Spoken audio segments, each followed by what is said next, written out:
Hey guys, welcome to the Metaphysical Q&A. We have a couple of guests with us today, which are actually going to be hosting the show with me. And to my left, I was thinking to my right. To my left, I have Mrs. Melina. Hello. My best friend, and then her boyfriend, Mr. Jacob. What's up? We're going to be discussing things from different points of view, which is why we've got people from the right side who use the right side of the brain, left side of the brain, so on and so forth. What side of the brain do you We'll let the audience come to their conclusions. Okay. Today's theme is basically going to be, is divination demonic? Is it something that separates us from divinity, or is it a tool that we can use to get closer to divinity? So I want to start off by talking about the perspective of someone who approached it as a newbie, because we've all been there, but Still a newbie. I like her perspective. She mentioned a lot of things that other people have mentioned as well. So, Melina, whenever you first approached, well, let's say me, a tarot reader, how did you feel? What thoughts would cross your mind? Well, first she conned me into being her friend. And That's the then trick. that's how then she striked later. Strategy. No, but it just, you were very strategic. Made me feel real comfortable and then let me know she went in for the kill. No, I was just, I felt safe because I know that you care for me and love me so much as a friend and as a sister that you wouldn't allow anything bad to happen to me. So that was a plus, you know. That was definitely grounding for me to start out with. But I was afraid. I think I remember telling you when you first came over to visit, she could leave all her metaphysical stuff in the car and don't bring it into the house, because I always thought somehow that if you left it in the car, the spirits stayed in the car waiting for her to get back into the car. I don't know. The demons, specifically. Yeah, the demons. So she approached me in the sense of like, would you like a reading? And I was like, oh boy, here we go. I was afraid that when she brought these cards in, that the windows were going to start, the windows were going to start shaking and the chairs were going to start moving and things were going to be, swiped off the table and stuff. So I was like, oh boy, all right, well, if nothing bad Only has on happened, the good days. I'm like, if nothing bad has happened to her, then, I think we're safe. So I do remember her starting out, shuffling the cards and she was like, okay, so the cards are going to, they're just going to kind of pop out, fly out. And I'm thinking, what happens if the minute she starts shuffling them, they just, explode. And then we're going to start feeling some bad energy. But no, it was nothing like what I imagined. So from what you know, It was not scary. From your life experience, where did that fear or those thoughts, that idea that that's what would happen, Religion. originate from? Religion. And you don't have to be specific because we're not directing at any specific religion, but what kind of things were told to you? Definitely anything metaphysical was, or the occult was demonic. So you don't talk about it, you don't think about it, you don't touch on the subject, you don't do any of it, because it's strictly demonic. And the minute you allow that into your life and into your household, bad things, nothing but bad things were going to happen, and it was not going to stop until you stopped. So. Right. Okay. Thank you for sharing that. And there's actually quite a common point of view. A lot of people are drawn to tarot or astrology or any type of divination. And I've heard a lot of stories where they're like, I don't want anyone to know that I'm doing this because it's perceived as something connected to evil. It's perceived as something connected to dark sources of, I don't know what the fuck they're thinking, but I do know actually. That's the whole point of this. So we're going to approach it from a different perspective. Now we're going to talk to Jacob and the angle that he comes. Whenever you approached spirituality or people who were into tarot astrology, what was your perspective on it? Well, my background is I was raised by my grandparents, and they always had a very liberal view on metaphysics, the metaphysical worlds, religion. They weren't anything per se. They always claimed that they were Catholics, but it's not like we went to church or anything. Right. And so I remember specifically my grandfather saying that, because I asked him one time, so what are we? What do we practice? And he always said, one, he wanted me to keep an open mind. And number two, whatever really works for you in the end, that's all you. They didn't force anything on me. Religion will come and find you because it fits for you. And it's so quite tolerant. very, very tolerant, very tolerent. If I didn't know any better, you're probably a Buddhist. But anyways. Mine were completely the opposite. For real, same. But I'll tell you, if the whole idea of tarot readings, psychic palm readings, anything of that nature, I always thought it was negative. And the reason I thought it was negative, for movies. It was not talked about or anything like that, but the only time I had ever seen it was because I watched a movie, and the next thing you know, damn shit's flying everywhere, and you know what I mean? They're doing tarot readings and cards, and the lights are dimming down. Yes, and, that was the lights. You know what I mean? I always thought that the lights were going to start flickering. And Yeah. Oh, watching the non So watch the lights go. that's where that initial fear would come from. Of the unknowing is because of American films. Right. Yeah. Which actually is, so I just want to mention that his perspective, which we've spoken about it before, was more on the skeptical side of not only is it not true, but if it is true, it's probably going to be something fucked up.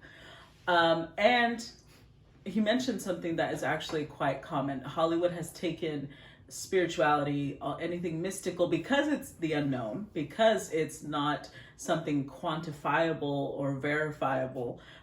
It's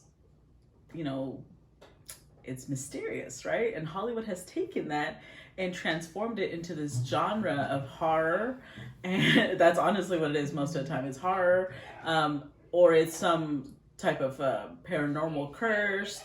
There's always something, sorry guys for the background, there's always something negative, some negative connotation attached to it. So what we're going to do today is go over a little bit of where this negative view came from and how it's not going to affect you in your daily life, right?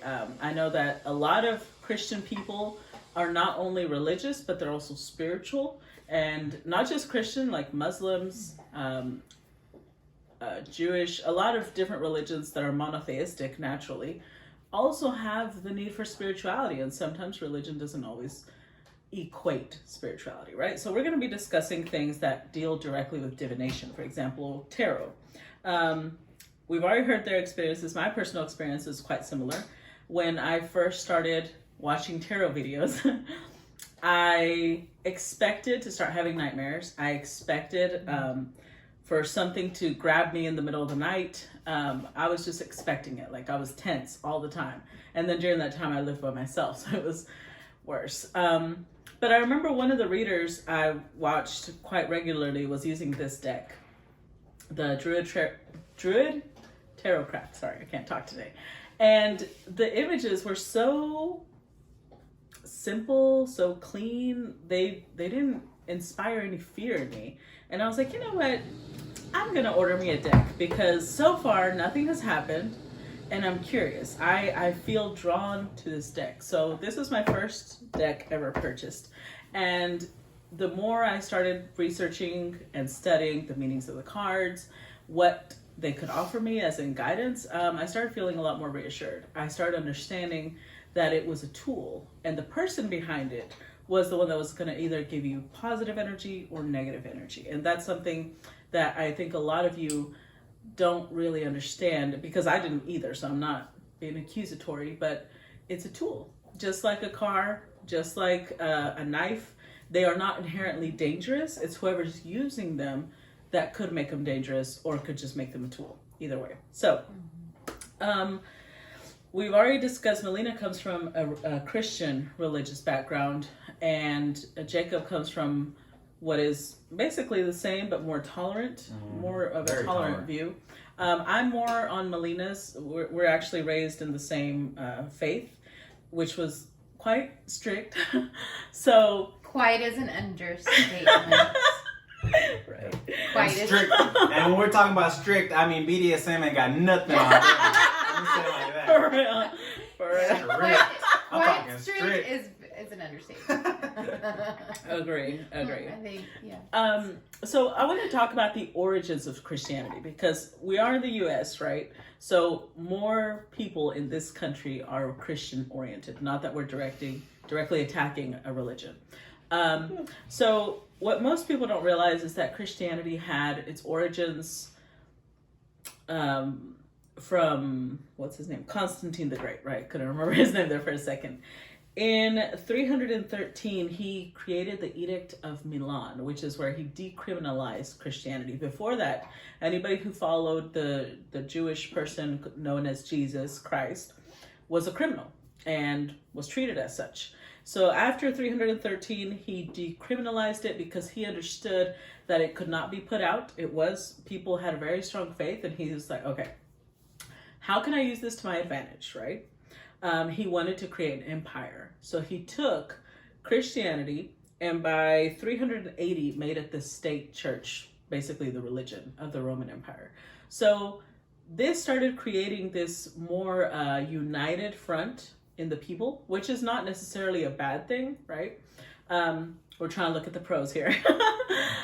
Whereas before, if everybody worshiped their own individual gods and goddesses, there was just a whole bunch of factions and nobody was really united when it came to faith. And I think if we're trying to see it from a positive perspective, maybe that's what Constantine wanted, or power, we'll see. So whenever all of this was happening, they would take pagan holidays that used to belong to the gods of old or goddesses of old and incorporate them into Christianity. For example, right now we're in the middle of Easter. That was a pagan holiday, known as worshiping the goddess Ishtar, and then birthdays and the ritual that comes with birthdays, the candles, the blowing them out, the cake, Christmas. A lot of holidays that are naturally known to be religious are actually from pagan origins. They were just trying to be like, look, we have our own celebrations. We're just going to switch the name of your God. So that was good and it was bad. It was good in the sense that people started becoming more united, right? They respected one source of authority is the word I'm looking for. They respected the Pope and his lineage as the authority. And so it created some sort of unity. The negative is Christianity is a very black and white type of subject. You're either in or you're out for most. Now, I know that a lot of you are tolerant, but for most, it is, they follow certain scriptures where it says you're either with me or against me. So whenever the scriptures say you can't do witchcraft, they assume that divination has to do with witchcraft. But if you think about it, in Exodus chapter 28, verse 30, it mentions the Urim and Thummim. And for those of you who are research lovers, they are a black and white, either piece of stone or piece of bone painted black and white.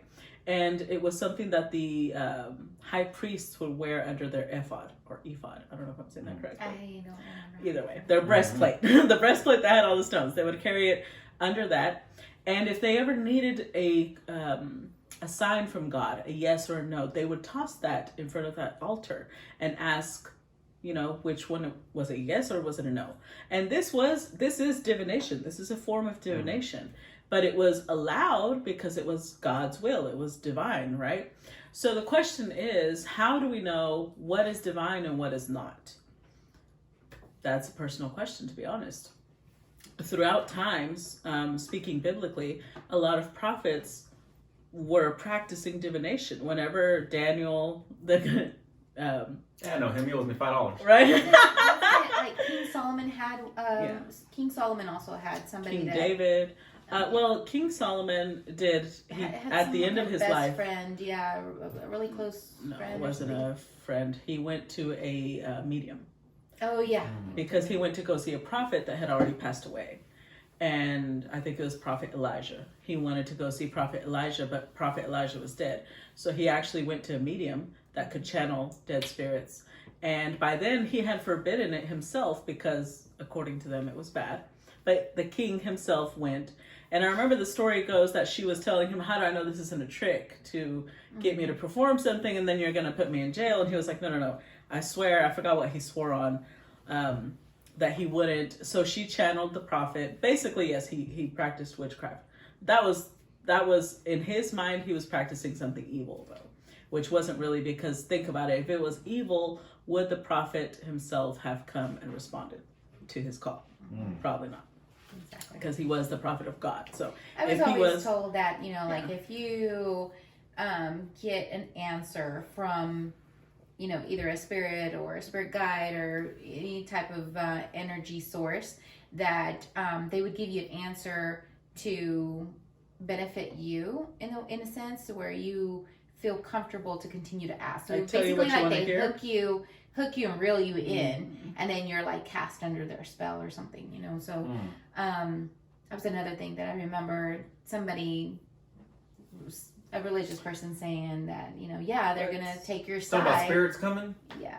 Really? What's interesting about that is that this same theme she's talking about, the same situation with King Solomon, Prophet Elijah told him he was going to die. They were about to go to war, and that was why he was trying to summon the prophet. He wanted to know whether they were going to win or lose, because by then he had lost God's favor. So Prophet Elijah told him, you're not going to make it out of this one alive. And trust me, Take it as an I know the thing. Bible story. It's like I get all excited when I talk about it, but he was trying to Might trick. convert back to Christianity. So excited. Not really. He was trying to outlive the prophecy. So he Father literally John. tell Father John we'll see him later. I'm ready to come back. I'm ready to come back, Father John. King I Solomon ain't seen no spirits yet. was trying to outlive the prophecy. So he literally switched clothes with one of his soldiers, and he dressed one of his soldiers as the king and sent him out to battle. And when they were surrounding that man and they were about to kill him, they realized, wait, this isn't the king. And the Bible says, which I'm not saying it's a ultimate source of truth, but we're just quoting the story, that an archer in his innocence was just pulling back an arrow on a string, released it, and it hit him. It was like a coincidence. Nobody was aiming It's a for badass him. coincidence. There ain't no coincidence. That was a Clean. Oh, I prophecy. got his ass.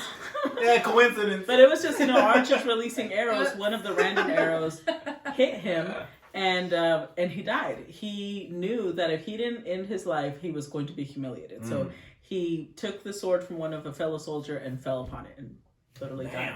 Yeah. So that was the end of King Solomon. But at the end of the day, what you just said about, a spirit will tell you what you want to hear or whatever, is bullshit, because the spirit did not tell him what he wanted to hear.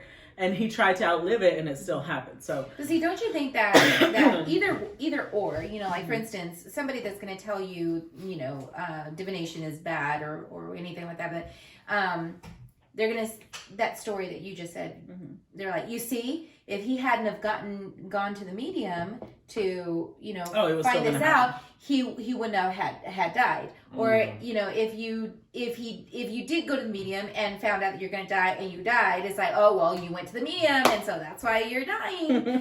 One way or another, the people who want to stay on that, divination is bad, they're gonna, one way or another, they're gonna. That's say exactly that the point. If you don't want to accept it, you're just not going to accept it.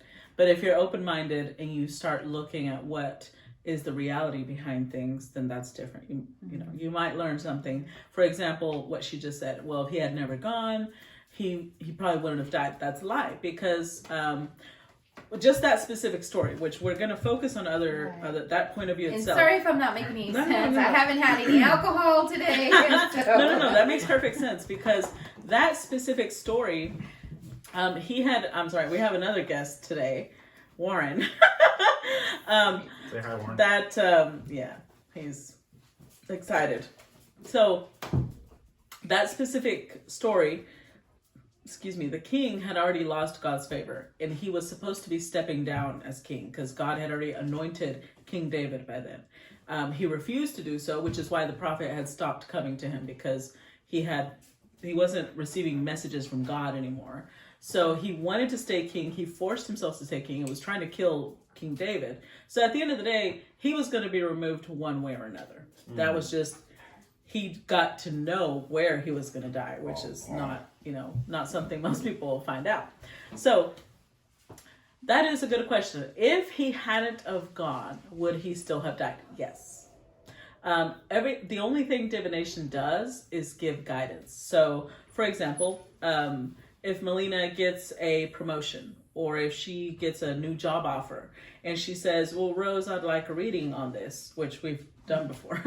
The reading will not tell me what I want to hear, will not tell her what she wants to hear. It's going to be, the way I always use it, the example is, if we're going down a path, right? Our destiny is the end goal. How we arrive, that's up to free will. We decide. So there's multitude of paths. And what tarot does, what any type of divination does, it's like a flashlight. It gives you about 100 feet ahead of you. It's not going to tell you everything in your life, but just that one moment in time, it's going to give you a little bit of guidance. So if she decides to go down that path, that's what's going to happen. But it's not written in stone. If she says, you know what, I'm going to take a hard left on this one and we're not going to, it's not going to happen. That's how it works. She chose to not follow that path. She chose something different. So it's not about, it's not prophetic. Let me tell you that, unless it's something that's earth shattering, like this pandemic we're in. That's something that's probably that is bound to happen. Yes. Like if she's I will say this. If it's meant to happen. If you're meant to meet someone, for example, you may have realized that you and this person were in the vicinity of each other several times, but it never happened until a specific day. Because the universe will align you with what you're supposed to do. One way or another, it's going to happen. Even if you run away and you say, I don't want to be in this, you're going to find another situation almost exactly like it in another country or in another state, because that's how life works. I just realized that we were both in Florida at the same time. See? There you go. Cool. Living example. So a lot of the belief that Christians have that divination is inherently evil, I would like to disprove. And just the Bible itself is full of prophets. The book of Revelations sounds like a demonic story, if we're being honest. Oh my God. It's so, well, a lot of people were like, oh my God, I love the book of Revelations. And then other people, I think it was you. You are the some people. I was like, only crazy people. My favorite story of the whole Christian monotheistic faith. I don't understand it. Two, I mean, it's very fantastical. What I do understand, I'm like, what the hell? I've gone through and studied it. Exactly, hell. Exactly. Well, it does speak of hell. It speaks Father of John. It speaks of dragons. It speaks of beasts. Yeah. It speaks of horrors. Right. I mean, it goes on and on. Yeah.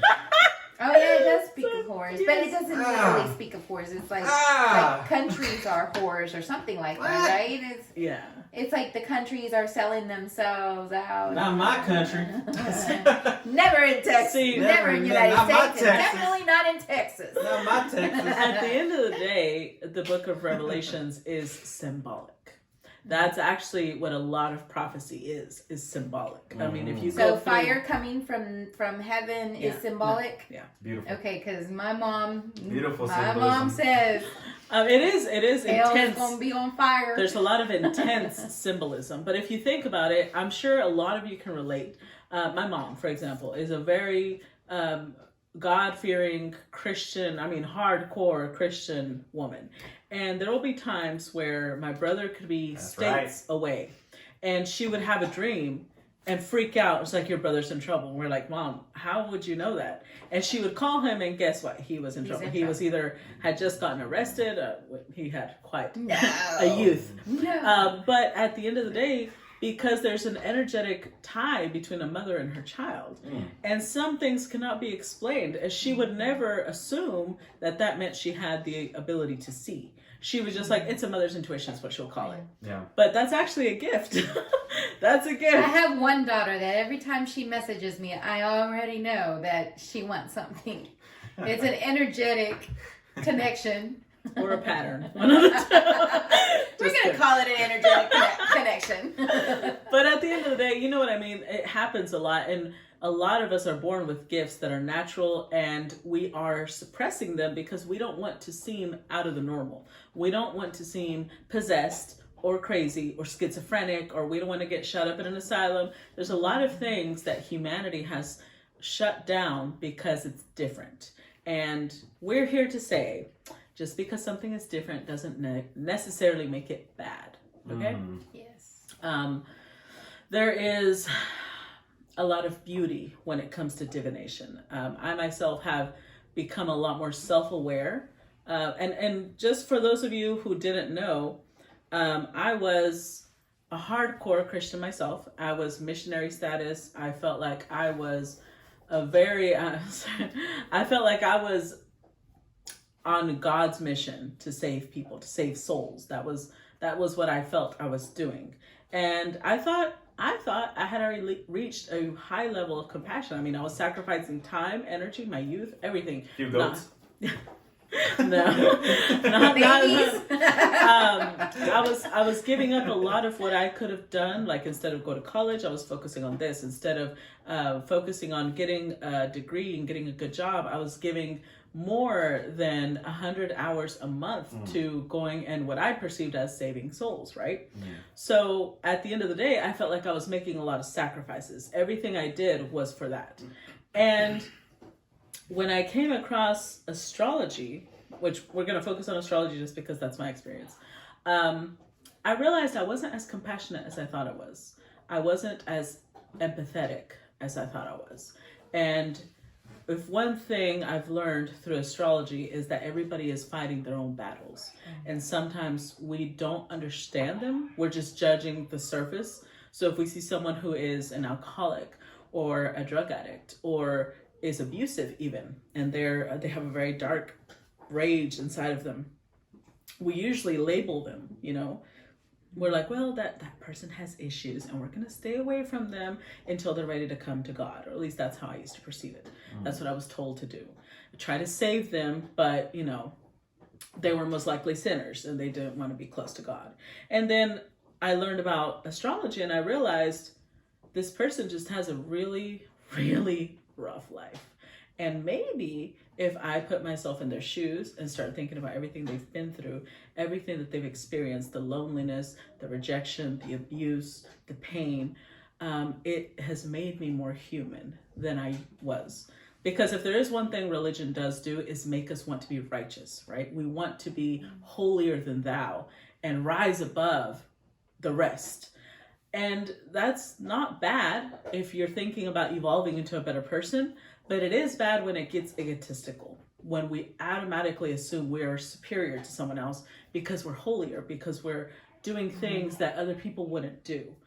And if I'm being completely honest, I was on that level. I was like, yeah, I'm doing really good. You know, I felt like I was doing so much good.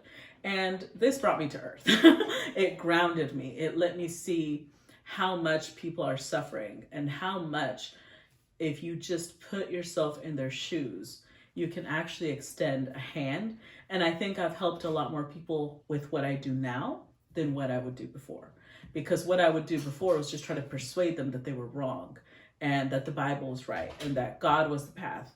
Whereas now I feel like I've touched a lot more hearts, a lot more souls.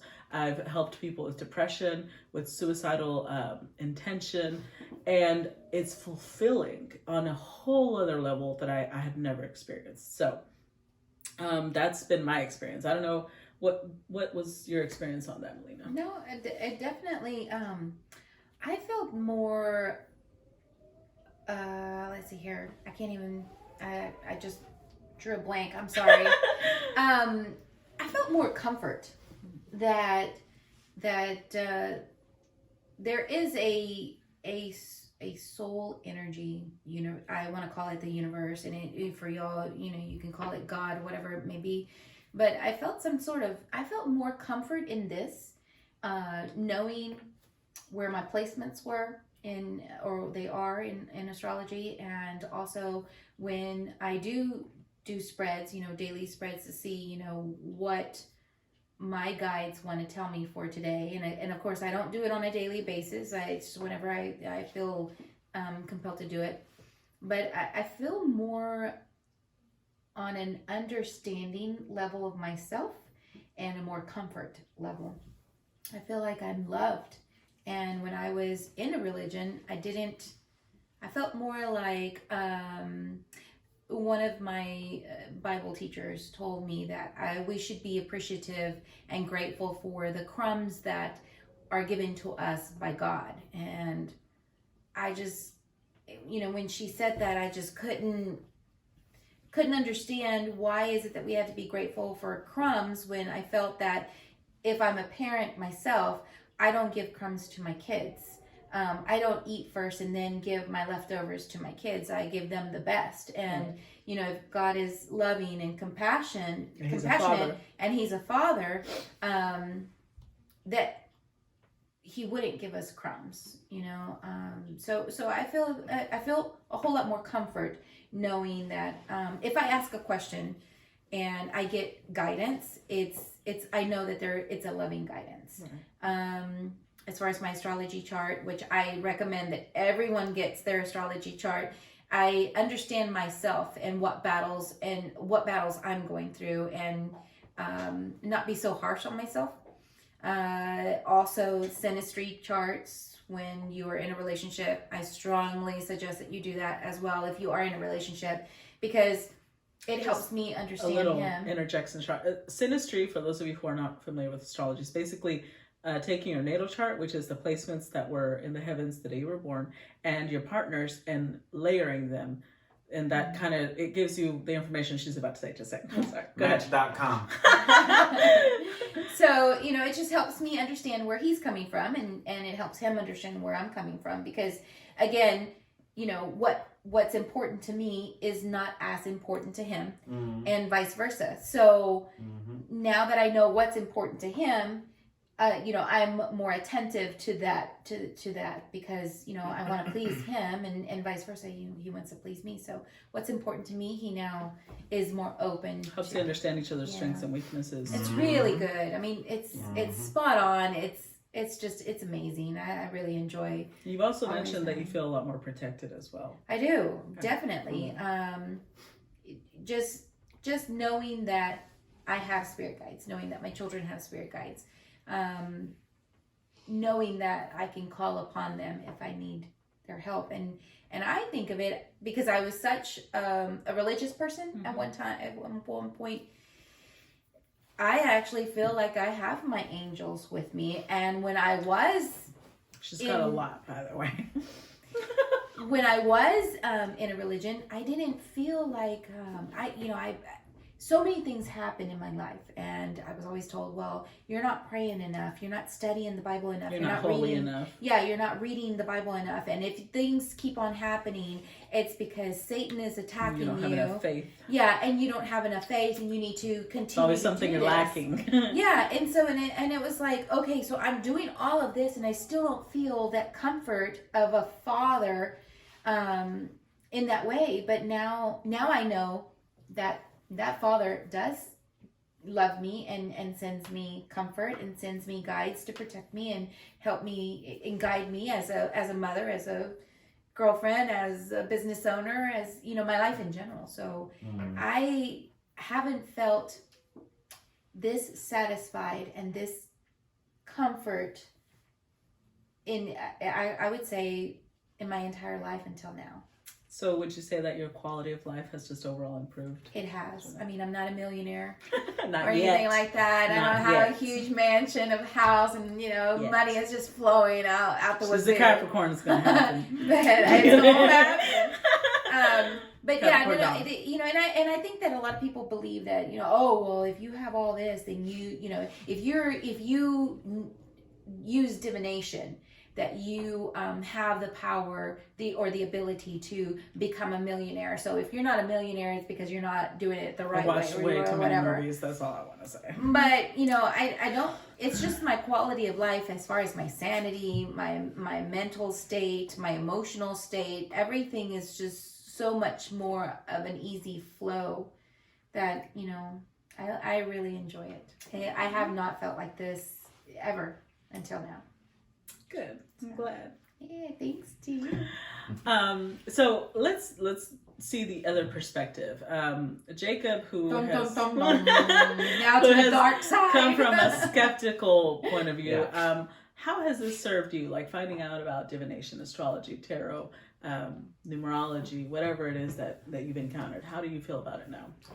Now, I've since I like to know about things I don't know about, right? Because I don't know what I don't know.